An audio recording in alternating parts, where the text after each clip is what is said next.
Saya menonton kegiatan Naat pada tanggal 18 Mei 2025. Menurut saya sebuah kegiatan yang luar biasa. Kalau boleh saya katakan merupakan bentuk sindiran keras Naat, hentikan ugal-ugalan Ba'alwi, rendahkan pribumi. Mengapa saya katakan sindiran keras? Karena dalam kegiatan Naat itu tidak secara langsung menunjukkan sikap konfrontatif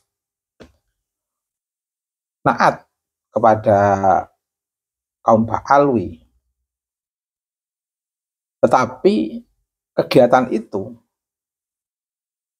merupakan bentuk counter wacanya yang lembut dan halus, tanpa menyakiti, tanpa membuat framing kepada Ba'alwi, pada Robitoh sebagai representasi Ba'alwi di negeri ini. Meskipun pasca kegiatan Naat, saya lihat banyak kritik dari muhibbin yang seolah-olah tidak rela dengan adanya kegiatan Naat tersebut. Dan itu bentuk kepekaan yang sebenarnya tidak diinginkan oleh pihak Naat. Bentuk kepekaan muhibbin atau beberapa habib yang sebenarnya tidak diinginkan oleh Naat. Karena Naat memang kegiatan itu nggak ada hubungannya dengan Ba'alwi, nggak ada hubungannya dengan Robitoh.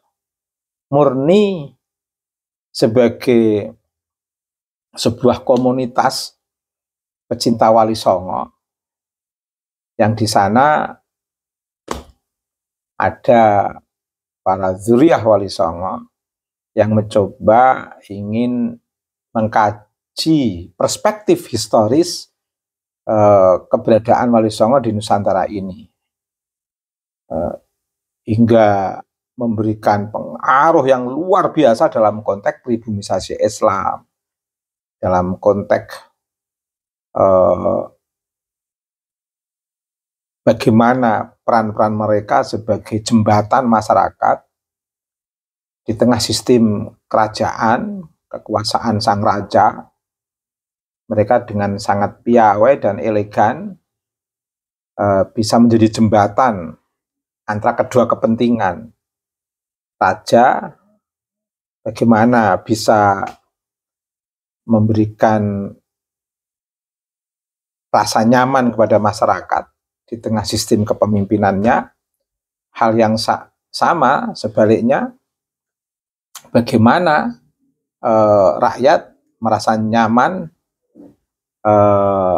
memiliki seorang raja, sehingga ada komunikasi yang lebih interaktif melalui jembatan Wali Songo.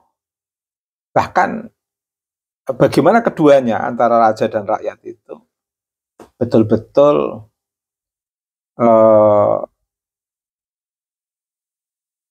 memiliki kesadaran dalam membangun dialog kosmologi atau kesemestaan atau dialog kealaman. Yang dalam dialog kealaman itu antara raja rakyat ada relasi suci yang harus dijaga, yaitu hubungan dengan Sang Khalik, Sang Akarya Jagat, Sang Pencipta, yang masuk dalam kawasan metakosmos,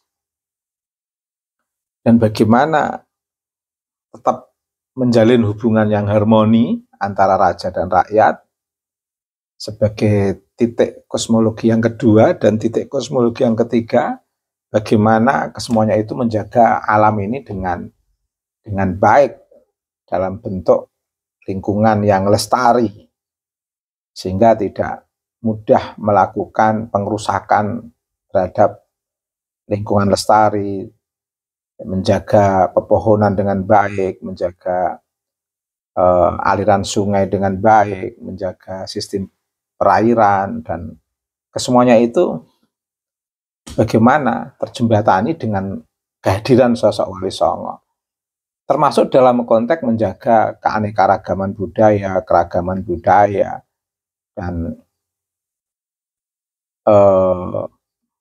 meski di situ Wali Songo menandai sejarah keberlangsungan risalah kenabian yang dibawa oleh Nabi Muhammad SAW, tapi bagaimana kepiawaian Wali Songo di sana bisa mendialogkan keyakinan, keislamannya sebagai seorang penanda zaman dari penerus risalah kenabian Nabi Mustafa Muhammad SAW, untuk benar-benar piawai berdialog dengan beragam keyakinan yang berbeda-beda, yang begitu banyak sekali. Tidak hanya berdialog dengan mereka yang memiliki beragam keyakinan, tapi juga berdialog dengan sistem kebudayaan masyarakat.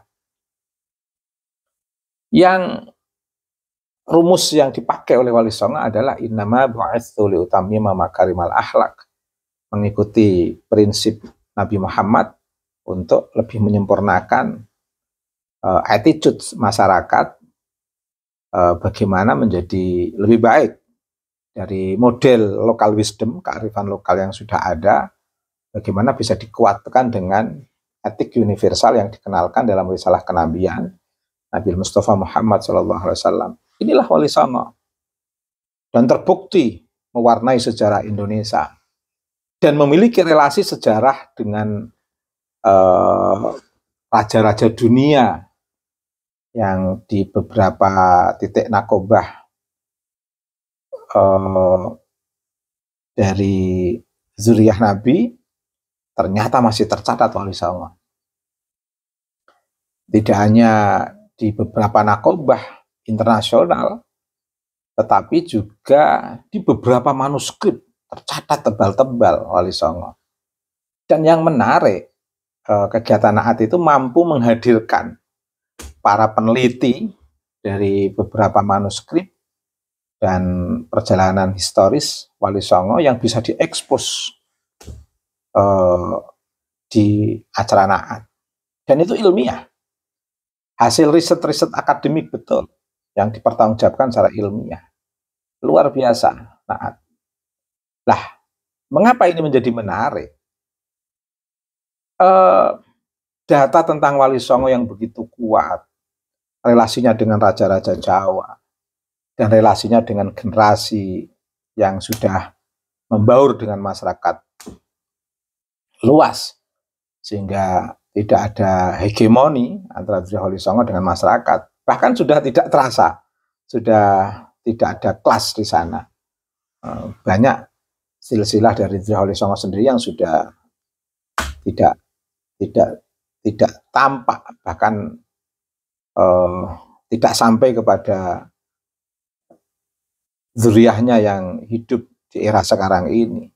Tapi ikatan batin itu masih tetap kuat, bukan untuk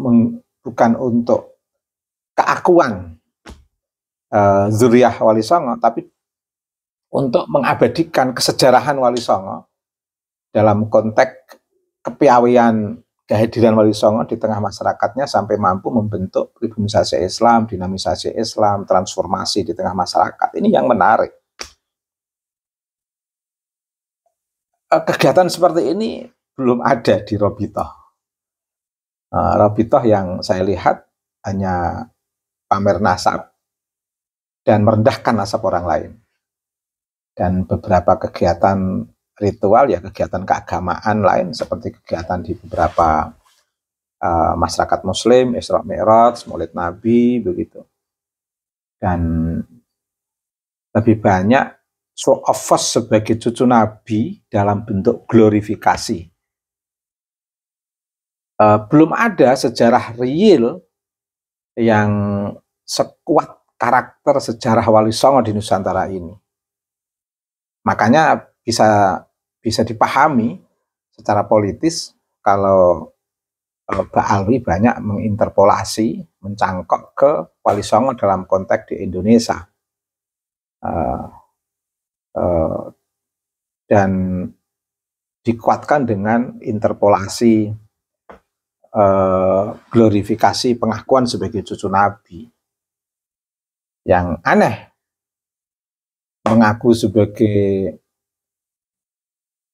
bagian dari Wali Songo, tetapi tidak mengakui zuriyah Wali Songo. Ini kan sebuah glorifikasi yang sangat membangunkan dan interpolasi yang sangat memalukan sebenarnya. Dan tetapi meskipun demikian, Naat tidak menyinggung pola-pola glorifikasi, interpolasi, dan nggak ada kaitannya dengan Mbak Alwi atau Robitoh. Tapi betul-betul pure memaparkan secara ilmiah data-data tentang Wali Songo. Tapi meskipun demikian, ini cukup membuat kecemburuan para Habib dan Muhibbin, sehingga muncul beberapa postingan atau sosial media yang nampak tersindir dengan adanya kegiatan Naat ini. Tapi memang harus tersindir. Dan fenomena kegiatan Naat di 18 Mei 2025 itu merupakan fenomena kritik sosial yang sangat lembut dan dahsyat sebagai bentuk kegiatan yang bisa membuat para habaib dan muhibbin merenung bagaimana tidak mengaku-ngaku bahwa Wali Songo itu dari klan Mbak Alwi. Ini yang pertama. Yang kedua, bagaimana mereka tidak merendahkan pribumi. Yang ketiga, bagaimana mereka tidak mengaku-ngaku sebagai zuriyah Nabi untuk menciptakan kelas kedua dan mengkondisikan pribumi sebagai kelas ketiga. Ini paling tidak tiga hal yang penting ini yang menjadi perenungan klan Mbak Alwi di Robitoh. Dengan adanya Naat setidaknya bisa menguatkan perenungan itu. Dengan adanya kegiatan Naat kemarin di tanggal 18 Mei 2025 bisa menguatkan perenungan Mbak Alwi itu untuk tidak memainkan wilayah sosiologis masyarakat Nusantara dengan pola glorifikasi dan interpolasi yang selama ini digaung-gaungkan terus oleh klan Mbak Alwi.